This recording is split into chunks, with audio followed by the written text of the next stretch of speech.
What if I told you there's a game that lets you escape for hours at a time into a tiny, cozy world that you control completely, but also might drive you a little crazy? Grab that comfy, cozy drink and let's get into it. I've been diving into MakeRoom for some time now, and let me tell you, there's a lot of love here. MakeRoom is a brand new cozy diorama builder where you build rooms, gardens, and camper vans with thousands of objects to choose from. From the charming visuals and customizable spaces to the oddly satisfying act of decorating every little corner and nook and cranny, it's one of those games that quietly pulls you in and suddenly, boom, it's 3 a.m. But while MakeRoom nails the vibe and delivers plenty of chill moments, it's not without its quirks. Today, I'm bringing you another Before You Buy honest review video where we're going to go over the usual categories that you see here on the screen, and we're going to rank each one on a scale of 1 to 10 with the overall Jade Score at the end of the video. But before we do, be sure to hit that like button, subscribe, and ring that bell so you don't miss out on any of my future content. Alrighty, kicking things off, we have the visuals category. MakeRoom absolutely nails the cozy aesthetic. The soft, muted color palette paired with the charming, clean visuals creates such a peaceful and welcoming vibe. Every room feels like it could be straight out of a cozy coloring book, and you know we've all seen all of those trendy coloring books all around. They're clean, intuitive, and they're designed in a way that makes decorating feel effortless. The art direction is super consistent, and it all comes together to make a space that you genuinely want to spend time in. It's simple, it's adorable, and honestly, it just makes you feel good. With that being said, I'm giving it a 9 out of 10. The only thing holding it back from the perfect 10 is that it sometimes can have items that blend a little too well into the background, making certain details a little harder to notice or place. It's a small hiccup in an otherwise beautifully crafted visual experience. Next up, we have the performance category, bringing in an 8 out of 10. While the game runs pretty well, there were a couple issues that presented themselves for me. On one occasion, pressing the escape button on my keyboard didn't work to back out of the menus and cancel placement of items. It just seemed to be stuck.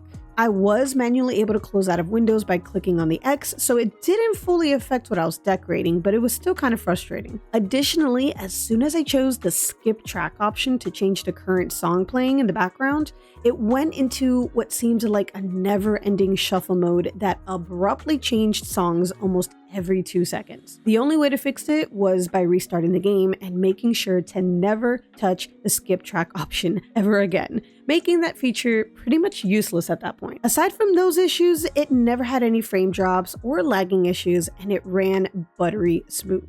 Which leads me into the next category, audio. The music in the game is extremely enjoyable, with soft, relaxing tracks complemented by ambient sound effects like thunderstorms, birds chirping, crickets, and more. Everything about the audio is fantastic and absolutely comforting. As I mentioned earlier, there is an option to skip the currently playing music by jumping into the settings, but unfortunately, that feature is completely bugged for me. Now, if you're experiencing this bug too, let me know in the comments below. Am I alone in this, or are others experiencing this? Or did you not know there was a skip button feature? Now, assuming the bug didn't exist, the skip track feature is still appreciated, but it really needs to be more accessible. Having that button readily available in the main UI would greatly improve the workflow. As it stands, having to pause what you're doing and dig through the settings just to change the track breaks the immersion and disrupts the creative flow. Overall, I'm giving the audio an 8.5 out of 10. Next, we're diving into features, and boy oh boy, there's a lot to discuss here. There's a large variety of features to sort through in this game, but there's still some room for improvement. The object catalog is extensive and progressively unlocks new items as you play, which is a nice incentive to be spending time in play mode. There are 3 diorama types to choose from in creative mode. You've got room, camper, and garden, which allows for a wide range of decorating options. And while 3 modes in this category doesn't feel like a lot, the floor plans and the customization possibilities within each one are extensive enough to offer tons of creative freedom. You can also set the mood to match whatever vibe you're feeling with different lighting options and visual effects. These include floating Z's for your little pets, fire for your fireplaces or your candles, and even steam rising from your little mugs. These small details help add life to your scenes and are great for setting up the perfect photo. Which brings me into the in-game photo feature. Now, for a game that emphasizes sharing your completed work through the workshop or on social media, the camera tool can definitely use a little bit more depth. It's not horrible, don't get me wrong, but it's far from great. It only includes preset filters and a blur vignette effect known as the tilt shift. There are some resolution options available for posting online and for creating desktop wallpapers, which is nice, but the system still feels unfinished. The lack of a free camera is especially frustrating. You're stuck with fixed angles, which makes the perfect shot unnecessarily difficult. A full 360-degree camera with multiple axis controls would make a huge difference. Without good rotational views, even placing visual effects becomes tedious and frustrating. It's sometimes hard to position things correctly, like steam in a cup or fire on a candle. And as with any building or decorating game, mistakes are bound to happen. And when they do, you need the ability to quickly undo or redo actions. Unfortunately, this game falls short on that feature. If you accidentally delete something you worked so hard on, there's no way to recover it unless you rebuild from scratch. This becomes especially frustrating when you're working in the custom furniture editor. There's also an issue with how the escape key functions. If you grab an item from the menu and you decide that you no longer want it, pressing escape will delete it, which is fine, but the same action applies to an already placed object. So if you accidentally pick up the wrong item, let's say a flower on top of a whole pack of leaves, and you press escape thinking that it's going to cancel the movement and snap it back into place, it gets deleted instead. Normally in other decorating games, pressing that escape will just cancel your action, not deleting what you're holding. This is yet another spot where an undo button would be incredibly helpful. Additionally, a select all feature would also be extremely useful. If you've placed a ton of clutter on a table or shelf and then you decide to move that piece of furniture where all the clutter is on top of, you have to relocate every single item one by one. That becomes frustrating fast. This kind of tool is absolutely essential. Overall, there is a solid foundation here with plenty of features to enjoy, but some important quality of life improvements are definitely needed. With that in mind, I'm giving the features category a 6.5 out of 10. Now moving on, we have our gameplay mechanics. While we usually cover multiple gameplay mechanics in the majority of the games that we play here on a channel, much like farming sims, this game is essentially one giant mechanic, the decorating mechanic. So you won't find a huge variety of mechanics to choose from here, but there are still some worth discussing. There are two game modes that you can play in. You have creative mode, where you're free to design anything you want, however you want. And then you have play mode, where you click on houses in a town that have specific requirements and pre-placed items. To unlock new furniture for your catalog, you're gonna have to play in play mode, completing small tasks given by the little house mascot to pass each level and then earn your rewards. Creative mode doesn't give you access to items that you haven't unlocked yet in play mode, which can feel a little limiting. Personally, I think play mode is too basic and could benefit from a lot more development. Maybe even a light story mode that gives background on the themed houses and who they're meant for. The current tasks are minimal and not particularly insightful. I found myself completing them in under 2 minutes just to unlock the next furniture piece before immediately jumping back into creative mode. Now, a great suggestion here to fix this would be to let players create their own little town in play mode, similar to the one that we currently see, where we get to place the buildings where they go, and then that gives us the opportunity to be more creative,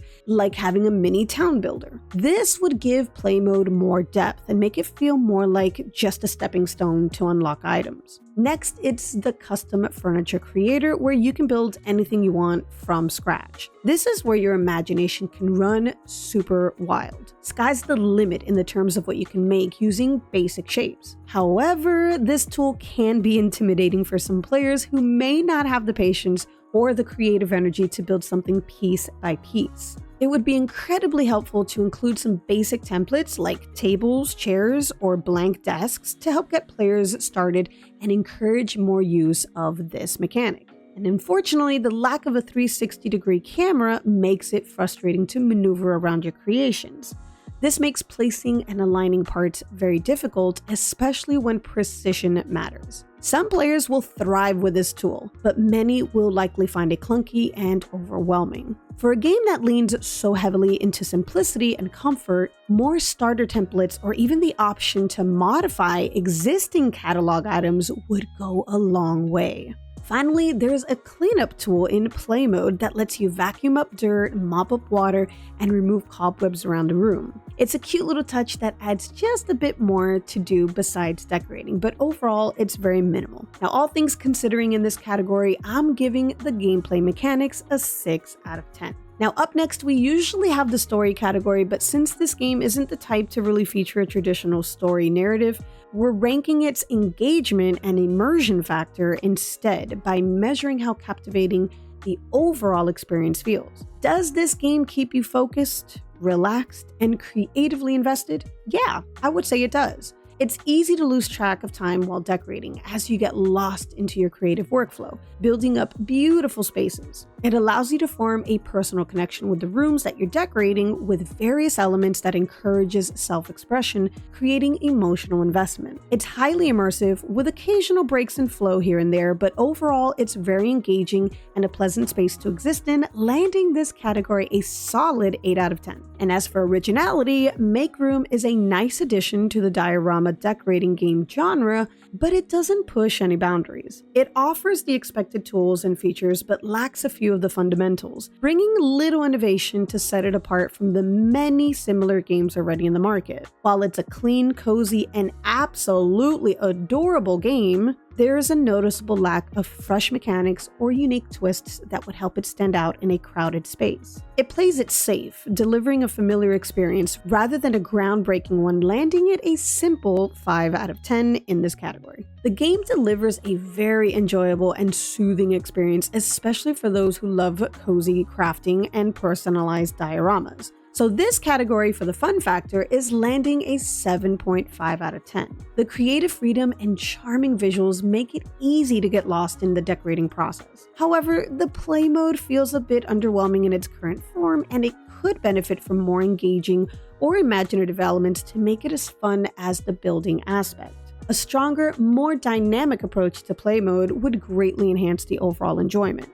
Then we have the pricing category. At $9.99 US, MakeRoom is sitting pretty right in that comfy middle tier of casual decorating games. You've got games like Dreaming Diorama at the same price, and others like Tiny Glade and Cozy Room Decorator at $14.99 US. So this one's definitely not breaking the bank. For what it offers, it's a pretty fair deal. But with that said, there are a few features missing that could really level things up. So while it's a solid price for decorating game lovers, I wouldn't be surprised if some folks wait for a sale or an update before jumping in, which is why I'm ranking it a 7.5 out of 10. Still, if decorating is your happy place, it's money well spent. Now, MakeRoom has a decent amount of replayability, especially if you're the kind of person who could happily decorate little spaces for hours and hours at a time. The Create mode is super chill and it gives you all the freedom to build whatever you want, which definitely adds to that, hey, come back and mess around factor. But once you've seen most of the items and you figured out how everything works, there's not really a ton more to pull you back in that gives you new surprises or goals to achieve. Play mode is a cute idea, but right now it's pretty simple and it doesn't evolve much more the more you play, which is one of the reasons I'm ranking this category a 6 out of 10. If they added more challenges, rotating objectives, or even just little surprises to keep things fresh, this category would definitely climb higher. But as it stands, still fun, just not endlessly addictive. For example, like Tiny Glade, a daily theme for players to tackle would help spark imagination and give much more motivation for players to create amazing rooms and post them in the workshop under that theme. All right, y'all, enough is enough. It's that time. Let's go tally up the overall Jade Score. Are y'all ready? The Jade Score for MakeRoom is 71.5 out of 100, breaking it down to a simple 7.2 out of 10. And there you have it, folks. MakeRoom is a cozy, charming experience that really shines when it comes to visuals and atmosphere, but it does have some quirks and some missed opportunities that hold it back from being truly exceptional. If you're someone who loves relaxing, creative decorating, and don't mind a bit of roughness around the edges from time to time, this game might just be up your alley and your favorite new little escape. But if you're looking for deeper gameplay variety or groundbreaking features, it may not fully hit the mark quite yet. Now, if you've played MakeRoom or you're thinking about picking it up, I'd love to hear your thoughts in the comments below. I personally have been loving it. I think it's absolutely adorable. I have been thoroughly enjoying seeing so many creative builds that everybody has been posting. It's absolutely wild how much everybody is so creative. Now, don't forget to hit the like button, y'all, if you've enjoyed this review, and subscribe for some more honest takes on the latest and upcoming games. All right, y'all, until the next time, happy gaming. Bye.